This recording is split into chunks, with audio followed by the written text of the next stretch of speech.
வணக்கம். 16ஆம் அத்தியாயம். அருள்மொழிவர்மர்.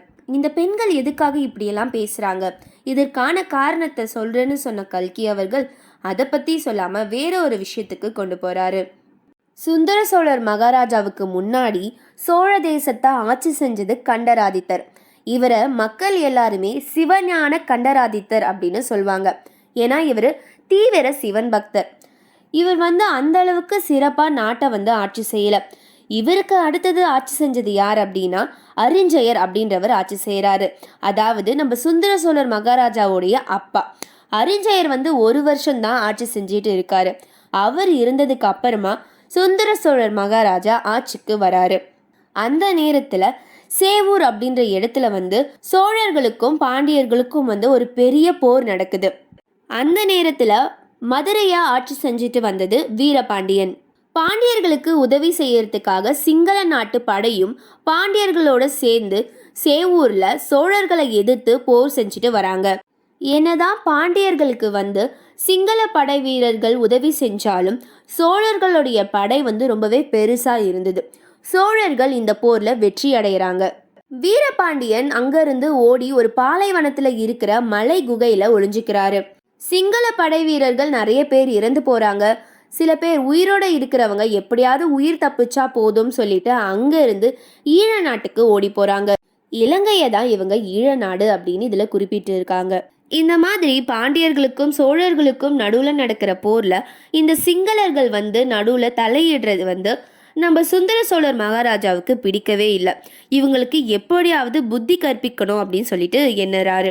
கொடும்பாளூர் சிற்றரசர் குடும்பத்தை சேர்ந்த பராந்தகன் சிறிய வேளான் அப்படின்றவரை தளபதியா நியமிச்சு இவங்களை ஈழ நாட்டுக்கு அனுப்புறாங்க. போர் செஞ்சு அவங்கள தோக்கடிச்சிட்டு வரணும், அவங்களுக்கு புத்தி கற்பிக்கணும்னு சொல்லிட்டு. தமிழ்நாட்டில் இருந்து இலங்கைக்கு போறதுக்கு அந்த நேரத்துல சரியான கப்பல் வசதி கிடையாது. படை ரொம்ப பெருசா இருக்கு, ஆனா கப்பல் வசதி ரொம்பவே கம்மியா தான் இருக்கு. இதனால முழு படையும் அங்க போகாம பாதி படை மட்டும் போறாங்க. சிங்கள படைக்கும் சோழர்களுக்கும் பெரிய போர் நடக்குது. அந்த நேரத்துல சிங்கள படையோடைய தளபதியா இருந்தது மகிந்தராஜன். இந்த போர்ல சிங்கள படை வெற்றி அடைகிறாங்க. பராந்தக சிறிய வேளான் அதுல வீர மரணம் அடைகிறாரு. இவரை ஈழத்து பட்ட பராந்தகன் சிறிய வேளான் சொல்லிட்டு பல சரித்திர கல்வெட்டுகள்ல இவருடைய பேர் இடம்பெற்று இருக்கு. இந்த செய்தி அதாவது இவங்க தலைமையில போன சோழர்கள் தோத்து போயிட்டாங்க அப்படின்ற செய்தி மறைஞ்சிருக்காருல வீரபாண்டியன், அவருடைய காதுக்கு எப்படியோ போகுது. மறைஞ்சு இருந்த வீரபாண்டியன் மறுபடியும் வெளியே வராரு. இதுதான் சரியான நேரம், சோழர்களை எப்படியாவது நம்ம தோக்கடிக்கணும்னு சொல்லிட்டு போர் செய்கிறாரு. இந்த போர்ல சோழ தேசத்தோடைய தளபதியா இருக்கிறவர் சுந்தர சோழர் மகாராஜாவோடைய பெரிய பையன் ஆதித்த கரிகாலன். இந்த போர்ல வீரபாண்டியன் இறந்து போறாரு. ஆதித்த கரிகாலன் வீரபாண்டியனுடைய தலையை வெட்டி கொண்டு போறாரு.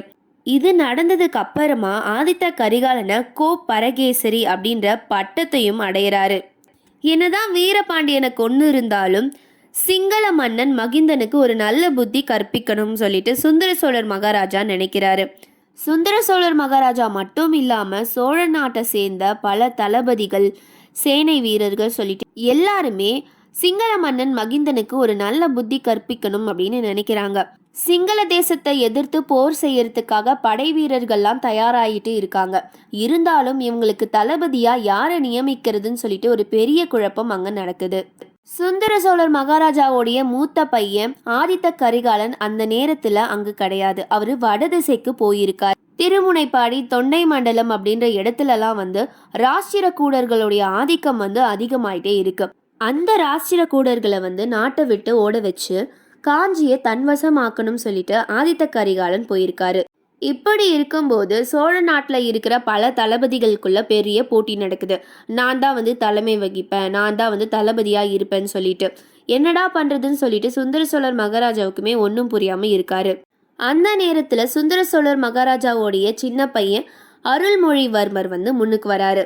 அப்பா, பழையாறையில் அத்தைகளுக்கும் பாட்டிகளுக்கும் இவங்களுக்கு நடுவில் செல்ல பிள்ளையா நான் வளர்ந்ததெல்லாம் போதும், ஈழப்போருக்கு தலைமை வகித்து நானே இலங்கைக்கு போறேன்ப்பா அப்படின்னு சொல்றாரு. அப்போ நம்ம அருள்மொழிவர்மருக்கு வயசு 19 தான். சுந்தர சோழர் மகாராஜாவுடைய கடைக்குட்டி செல்ல பையன். அவரு சுந்தர சோழர் மகாராஜாவுக்கு மட்டும் கிடையாது, அரண்மனையில இருந்த எல்லாருக்குமே சோழ நாட்டில் இருக்கிற எல்லாருக்குமே அவர் தான் செல்லப்பிள்ளை. நம்ம சுந்தர சோழர் மகாராஜா வந்து ரொம்பவே அழகா இருப்பார். சுந்தர சோழர் மகாராஜாவுடைய அப்பா அரிஞ்சயர் சோழ குலத்துக்கு எதிராக இருந்த கைத்தும்பராயர் வம்சத்தை சேர்ந்த ஒரு பொண்ணை அவங்களுடைய அழகுல மயங்கி அவங்கள கல்யாணம் பண்ணிக்கிறாரு. அவங்களுக்கும் அரிஞ்சயருக்கும் பிறந்த குழந்தை தான் சுந்தர சோழர். இவருக்கு பராந்தகர் அப்படின்ற பேர் தான் வைக்கிறாங்க. ஆனா இவர் பார்க்கறதுக்கு ரொம்ப அழகா இருந்ததுனால எல்லாருமே இவரை சுந்தர சோழர் அப்படின்னு கூப்பிட ஆரம்பிச்சாங்க. சுந்தர சோழர் மட்டும் கிடையாது, அவருக்கு பிறந்த குழந்தைகள் கூட ரொம்பவே அழகா இருப்பாங்க.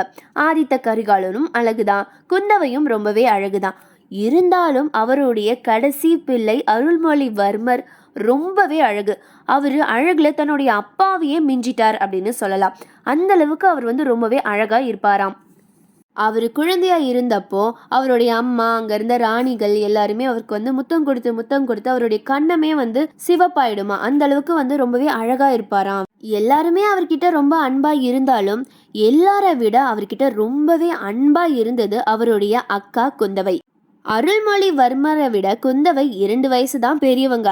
இருந்தாலும் தன்னுடைய தம்பியை வந்து வளர்க்குற பொறுப்பு என்கிட்ட தான் இருக்கு அப்படின்னு அவங்க நினைச்சிட்டு இருந்தாங்க. அருள்மொழிவர்மரும் அக்கா மேல ரொம்பவே அன்பா இருந்தாரு. அக்கா என்ன சொன்னாலும் அப்படியே கேட்டுப்பாராம். அக்கா போட்ட கோட்டை தாண்டவே மாட்டாராம். அக்கா ஒரு வார்த்தை சொல்லிட்டா போதும், அதுக்கு மாறா விஷ்ணு, சிவன், பிரம்மர் இவங்க 3 பேரும் சேர்ந்து வந்து அதை மாற்றி சொன்னா கூட கேட்க மாட்டாராம். தன்னுடைய அக்கா என்ன சொல்றாங்களோ அதுதான் உண்மை, அதுதான் கரெக்டுன்னு அப்படி எடுத்துக்கிற ஒரு குழந்தை தான் அருள்மொழிவர்மர். அக்கா வந்து அப்பப்போ தம்பியோட முகத்தை வந்து நல்லா உறுத்து பார்த்துக்கிட்டே இருப்பாங்களாம். இவர் வந்து முழிச்சிட்டு இருக்கும்போது மட்டும் கிடையாது, இவர் தூங்கும் போது கூட பார்த்துட்டே இருப்பாங்களாம். பார்த்துட்டு இவங்கிட்ட ஏதோ ஒரு தெய்வீக சக்தி இருக்கு, அதை நம்ம வந்து வெளிக்கொண்டு வரணும் அப்படின்னு சொல்லிட்டு இவங்க நினைச்சிட்டு இருப்பாங்களாம். அது வெளிக்கொண்டு வந்து பெரிய நல்ல விஷயம் செய்யறது நம்மளுடைய பொறுப்புன்னு சொல்லிட்டு குந்தவை நினைப்பாங்களாம்.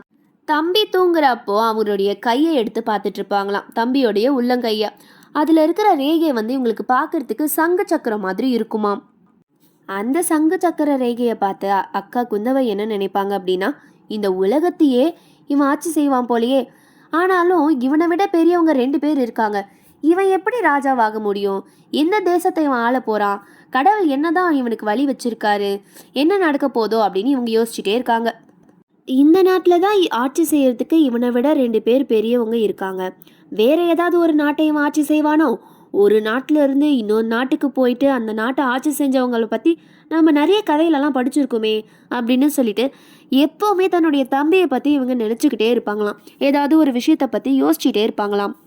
இப்படியெல்லாம் குந்தவை யோசிச்சுட்டே இருக்காங்க. இலங்கைக்கு யாரை அனுப்புறது, படையோட தளபதியாக யாரை நியமிக்கிறது அப்படின்ற குழப்பம் நேரும்போது இவங்க தான் தன்னுடைய தம்பி அருள்மொழிவர்மன் தான் அந்த படைக்கு தளபதியாக இருக்கணும் அப்படின்ற முடிவுக்கு வராங்க.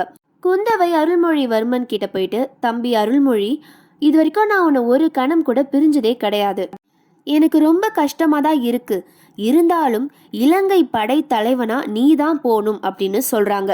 அக்கா சொன்னதை கேட்ட தம்பி ரொம்பவே சந்தோஷமா இதுக்கு ஒத்துக்கிறான். அரண்மனையில அத்தைங்க, பாட்டிங்க, அக்கா இவங்க கூட வந்தே இருந்துட்டுமே, இதுல இருந்து எப்படியாவது வெளியே போகணும், நம்ம வெளி உலகத்தை பார்க்கணும், நிறைய போர்லாம் போகணும்னு சொல்லிட்டு அருள்மொழிவர்மனுக்கு வந்து ரொம்ப நாளாவே ஆசை இருந்துச்சு. இப்போ நம்ம அக்காவே சொல்லிட்டாங்க, இனிமே நமக்கு என்ன தடை இருக்கு அப்படின்னு அருள்மொழிவர்மன் நினைக்கிறாரு. குந்தவை தேவி மனசு வச்சுட்டாலே போதும், சோழ சாம்ராஜ்யத்துல எந்த காரியம் வேணாலும் நடக்கும், இவங்களை மீறி ஒரு விஷயம் கூட நடக்கவே நடக்காது. அக்கா சொன்னதை கேட்ட அருள்மொழிவர்மன் இலங்கைக்கு போறாரு. அங்க போய் போர் செய்யறாரு. பல காலமா அங்க படை தலைமை வகித்து இருக்காரு. ஆனா போர் வந்து ரொம்பவே ஈஸியா முடியல. அவர் போர் செய்யறதுக்கும் மற்றவங்க போர் செய்யறதுக்கும் வந்து நிறைய வித்தியாசம் இருந்தது.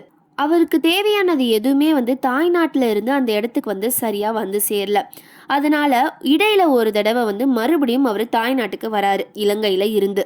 தன்னுடைய அப்பா கிட்ட சொல்லி தன்னுடைய விருப்பத்தின்படி அவருக்கு என்னென்னலாம் தேவையோ அது எல்லாத்தையுமே ஏற்பாடு பண்ணிக்கிறாரு.